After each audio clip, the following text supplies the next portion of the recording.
Yesterday, there were 3 unbeaten teams in the league, and today, there's just one, and that's the Utah Jazz. So let's see how we got here. Steph and the Warriors were one of the 3 teams until Ja Morant and the Grizzlies came to town. So let's take a look at the game. 2 of the top 3 scorers go head-to-head. Ja Morant, Steph Curry. Grizzlies down. Morant out. Catches fire from deep. That is Steph land, and he nails it. Morant showing off his range. Now, late in the second, Warriors up 7.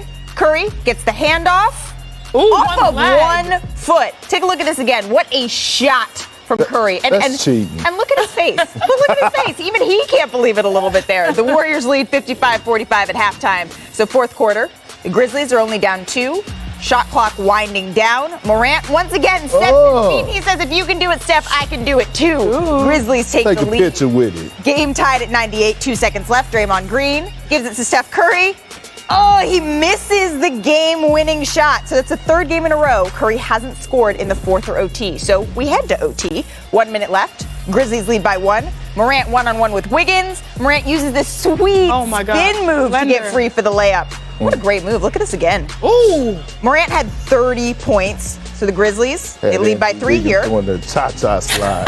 Got 10 seconds to play. Same score. Potential game, can't quite make the game winner. Goes in and out, and Lee can't believe it. Shaking his head a little bit, and the Grizzlies hang on to win. There's your cha-cha. There's your cha-cha. So this is Steph Curry has been doing typical Steph things in the first 3 quarters, guys, of the season, averaging over 27 points and shooting 42% from 3. However, in the 4th quarter and overtime, he's only averaging 3 points per game while shooting 22% from the field and 23% from deep. I think right now he's working too hard for his shots. And that's what I mean when I say this is a different team from last year. Last year, I don't think we had much choice, just the way our team was built. We're just too scattered. You know, we've always been a team that thrives in chaos, but I think we're a little too chaotic right now. Like a lot of that's just how the teams are defending, and we can get a lot of good shots. And we were obviously, turning those into wins. Tonight it didn't, so obviously that's going to be something I look at in terms of how I can help down the stretch, but I'm not worried about that. Got to my spots on the floor, and pretty much everybody know once I see a couple fall, it's a scary sight for a team. So. Ja Morant has taken his game to another level this season. After averaging 18.5 points per game his first 2 years, Ja is putting up 30.5, tied with Steph Curry for the most in the league. And he's shooting better from the field, and he's the favorite to win Most Improved Player, according to Caesars Sportsbook. So we got a lot to break down here, but before we go there, I want to bring the best of Kendrick Perkins, unfiltered, a.k.a. at Kendrick Perkins. So what did you tweet after Ja and the Grizzlies won last night, Kendrick? I said what I said. Look, Ja Morant will be an all-star this year. And you said what? And I'm not going to say it again. And I put carry the hell on. Not carry on, but carry the hell on. That means I'm dead serious about this. Okay, but can I bribe you to talk about it just a little bit more? We'll carry the hell on with this conversation, absolutely. But why is he such a lock for the All-Star game at the guard position? You know what? Forget the fact that he's averaging 30 points a night. Forget the fact that he's averaging almost 8 assists a night. And forget the fact that he's shooting 54% from the field, 40% from 3. Forget the fact that he's an athletic version of Russell Westbrook. Forget the fact that I told the world that he has the craftiness and skill set of Kyrie Irving. And forget the fact that he has the high IQ and basketball passing of Rajon Rondo. You know what? This kid is must-see TV. He is the Lamar Jackson of basketball. And I'm very disappointed right now. And I got to have a conversation, whether it's with Hillary, Andrea, Greg Dowling, Dave Roberts. He only have 4 ESPN games left this season. Oh, so we need more of him. We need more of him. And then on top of that, before it started, I said, you know what? He's going to win Most Improved this year. And now he's the favorite. Didn't you just say that? All right. Well, can you forget all of those things that Perk just asked you to forget about today? I'm sorry. The kicks are clean, so we'll deal with it for a little while. You can keep your feet on my table for right now. Just for now. I will say, to bring it all together, the reason why he's extremely successful right now at this point, Perk, is because he's knocking down the 3 at the point where people have to respect it. And that's changed the game for him. We've always known that he's athletic and he is Lamar Jackson-esque highlights on every possession. But the reason that he's been able to unlock it is that consistency from three. And I think it's an interesting parallel with Steph Curry because that's what Steph does. He knocks down shots and that bends the defense. Ja's doing enough of that so that he can have a field day. Well, and Ja told me just the other day that when he's playing against the Steph Currys, the Dame Lillard, he's like, I got to level up. That makes me want to get in my bag deep in there like the fries at the bottom of Steph. Spiritual healing in here today. All right, I want to bring in the host of the Low Post podcast and senior writer, Zach Lowe, to talk about this. Zach, I know your feet aren't up on the table, but your weekly 10 Things column dropped today, and Ja Morant got top billing. Why? I just love Ja Morant. The guy is unbelievable. In Ja Morant's third NBA game, he blocked Kyrie Irving right in his face at the buzzer of regulation and talked trash to everybody in sight. And that's when you knew this guy's got it. Whatever it is, the thing that galvanizes teammates, the thing that want to make people play with you and play hard, he's got it.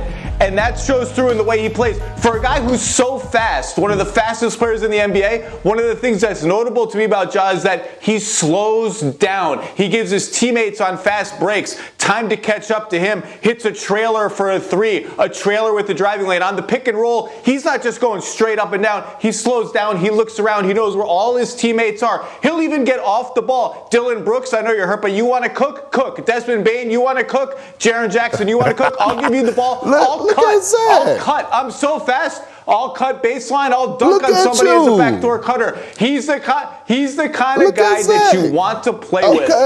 And I love Ja Morant. Well, look at Zach. I see you diving in. Oh, Zach. I'm appalled. Zach, don't make me address you like the numbers on a house. I love it. So on the flip side of that game, he did Steph things right up until the fourth quarter. So 0 points in 3 straight games. Chene, what do the Warriors need to do to get him going in the fourth? If there is one player that I am not concerned about with shooting, it is Stephen Curry. I don't think you do too much. Maybe you realize recently there has been a trend where he has not been able to convert. So guess what? You're just a little bit more intentional coming out of that third quarter timeout saying, all right, we're getting Steph going. And everyone will bend to his will. Also, I'm sure he probably hears us. He's going to go off. This is just the universe sort of giving us a little bit of an aberration. No, this is when you're missing that next superstar, right? This is when you need Klay Thompson because all of the attention in the fourth quarter, especially when the game get close, goes on to Steph Curry. We saw what Memphis did last night. They started trapping them and put 2 people on the ball. If you want to beat a team, guess what? We always used to say, we're not going to let this superstar beat us. The other ones have to hang up 20. And the Memphis did that last night. And they made Steph take tough contested shots. Well, then from one formerly unbeaten team to another, the Bulls were another one of those undefeateds before the Knicks bing-bonged into Chicago. Can I get a bing-bong? Bing-bong. Joakim Noah Knight in the United Center late in the second quarter. Alex Caruso. Look at this. Finds Zach LaVine who slams it down. Caruso to LaVine. That's some nice chemistry there. That was pretty. And look, they both get the little vision goggles to celebrate. So the Bulls would head into half down 4. Third quarter, Knicks still leading. Kemba Walker here. Uses the screen and fires and hits. Knicks up 7 now. With the Knicks up 8, Julius Randle throws it ahead to R.J. Barrett. A little crafty move, spinning inside. Tough finish plus the foul. 20 points for Barrett on the night. So under a minute left in the game. Bulls down 6. Nikola Vucevic. You bet he hits that. The Bulls down just 3 now. And they like it. 10 seconds to go. LaVine, he's going all the way to the rack for a dunk. Now the Bulls are just down by 1. So watch this. Knicks inbound play. Oh! DeMar DeRozan, he saves it. No, it's ruled out of bounds. DeRozan's toe. Look at it here. Just barely on the line. Kevin Durant knows how he feels, man. The Bulls, they almost got a turnover. So 5 seconds left. Julius Randle, missed the first free throw. Missed the second free throw. And look at his face. He can't believe it that he missed both. So final seconds for Chicago. DeRozan coming up here. Tries it. Air ball. Knicks hang on to win 104-103. So, Perk. we got to go back to your Twitter. You had some thoughts, some late night thoughts. Yeah, run it about back. this game. Run it back. That damn Tibbs got the Knicks looking like the best basketball team in New York. Ooh. Something about the culture right now hit different. Carry the hell on. And it's the hell on. It's not just carry on. He was like, I'm firm on this one. So, best team in New York?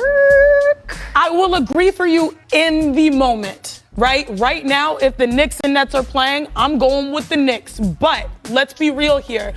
I think that the Nets are playing with house money. These guys that they have, Kevin Durant, James Harden, even LaMarcus Aldridge showed flashes. When push comes to shove, they're going to be capable of turning things on. And so I don't want to say, oh, they are the best. Like, in the moment they are, we have to see how the season ebbs and flows. But I do think that we do need to put some respect on the Chicago Bulls. Big facts. Defensively and offensively. Like, diversifying their personnel on the perimeter, knowing that Zach LaVine is that guy. But then also, they have a very switchable team, Perk.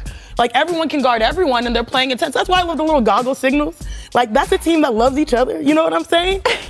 So we get to do that to each other? A little bit. Just a little bit. No, I'm going to keep rolling. Okay. I'm going to keep rolling. You're going to roll the hell on. Nate. Look, we already know what Kevin Durant and James Harden are capable of doing. KD is the best scorer on the damn planet. I get that. But when we're talking about team, we're talking about culture. Teams? We're talking about identity. The Knicks have identity. We saw the score last night. It was 104 to 103. Julius Randle struggled again in Chicago, and the Knicks won the game. You know why they won the game? Because they hang their hats on the defensive end. When you have a guy like Evan Fournier fighting to get up over screens, cracking back, getting in the trenches, taking charges. You got Taj Gibson, who is about the same age as me, still playing, out there sliding his puppies, right? You have guys, Tibbs have guys so committed on the defensive end that were never known for defense. So when I'm looking at a team, I'm looking at culture. And right now, what do the Nets lack? Culture. I agree. I think that right now, yes, you look at the Knicks, they are the better team, the more complete team, the team that has the real buy-in. I just think this version of the Nets is not the team that we will see finish the season. Absolutely, and it's only a handful of games in. Our friend Stan Van Gundy tweeted this morning, right? Everyone who's saying everyone who's the greatest right now and everyone's the worst right now, it's all probably going to shake itself out, maybe a little more. Come out of Stan mouth ain't the gospel.